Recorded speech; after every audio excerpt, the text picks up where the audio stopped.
In this video, we're going to be looking at the mark scheme in a bit more detail, and we're going to look specifically at band 4, and hopefully we're going to be able to understand exactly what it is that you need to do to ensure that you can produce a really top answer in activity 3. So if we look at that mark scheme in a bit more detail, we can see that there are a number of points. First of all, I want to draw your attention to the fact that there are 4 traits. Remember, those bullet points are traits.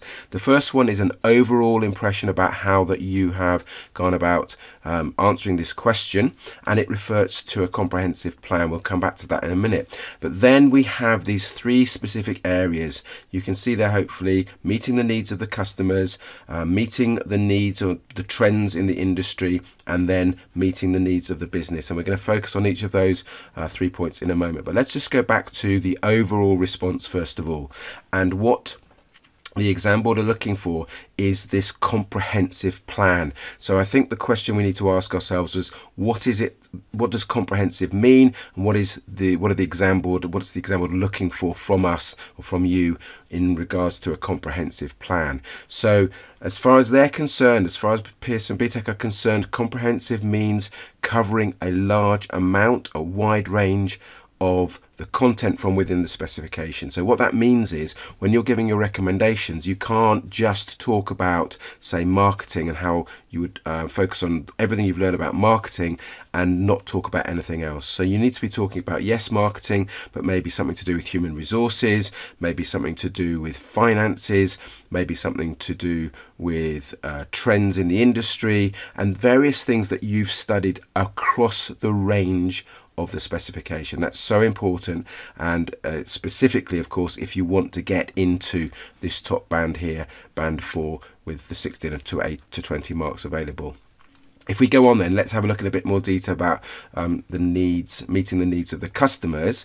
And in this one, you can see again, it's detailed considerations, meeting the needs of the customers. Remember from the previous videos, we've talked about detail. That is so important here. So what does that mean, meeting the needs of the customers? Well, you can see there what we're talking about here is, what is it that the business can do, should do, must do to ensure that customers are satisfied, the customers are getting what they are paying for, what they're expecting in terms of the products and the services, and that they are heard, which means that if they have suggestions or feedback or review or criticism or complaints, that they're heard, and that those especially those negative things, are corrected. And so we have to make recommendations about the business which serve the customer, which are focusing on making the customer's experience as good as it could possibly be.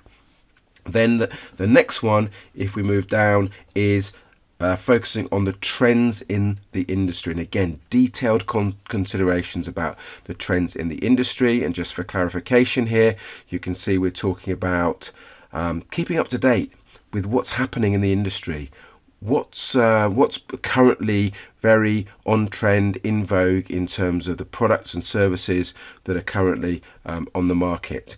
And also that could include, in terms of meeting the trends in the industry, the way in which you reach out and you speak to, you communicate with your target audience or your demographic. So it could be using particular type of social media platforms such as TikTok or Instagram for a particular age group, a particular section of your demographic. So again, detailed considerations about how you can meet those trends in the industry. And then the last one, again, very similar format. And remember, this mark scheme doesn't change at all. It will always be like this. So here we're looking at the detailed consideration for meeting the needs of the business. Now, what this is focusing on is what the business itself needs to do to improve and market and develop itself so it can make that profit. And here, as you can see there, what the business can do to ensure that it's operating efficiently, it's not wasting money, that it's reducing costs where it can. So here you might talk about staffing, you might talk about staffing restructuring, you might talk about outsourcing, you might talk about your full-time or part-time or seasonal workers, all sorts of different things that you've studied already with regard to staffing. And it's also about clearly making a profit, and what is it that it needs to do to ensure that it is profit making.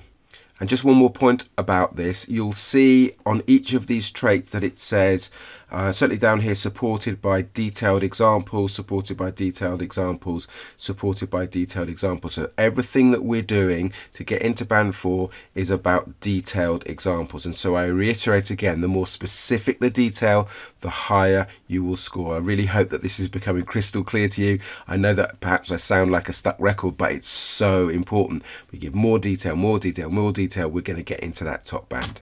Now, I hope you found this video useful. It might be worthwhile going over it again and just re-listening, re-watching to give yourself that very clear understanding of what it is that you're required to do. Remember, our aim here is to get you, you're going to be answering your question of such a high quality that you're in the band 4 16 to 20 mark range. And if you follow this, you have this understanding initially, and you follow what I'm about to give you later on in the course, you'll be well on your way to doing that.